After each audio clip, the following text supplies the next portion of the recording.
Hey everyone, in this video I will be showing you how to completely uninstall Eclipse in Windows. So let's get started. So if you go to the programs and features in control panel, actually you won't be having Eclipse over here. So we need to manually uninstall it. So for this, just go to search and type Eclipse. You'll be having this Eclipse IDE for Java developers.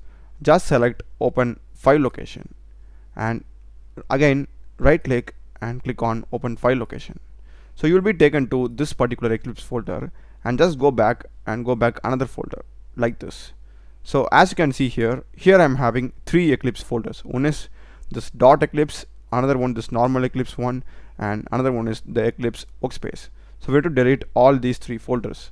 Delete 1, 2, and the third one Eclipse workspace. That's it, we are done over here. And now again go to local disk C. You need to go to users, your system username, and here you'll be having the app data. If you don't have that, go to view and check this hidden items because it's a hidden folder. Now again select app data, local, and if you scroll down over here, we'll be having the Eclipse folder again. Right click and delete it. So that's it guys, this is basically how you completely uninstall Eclipse.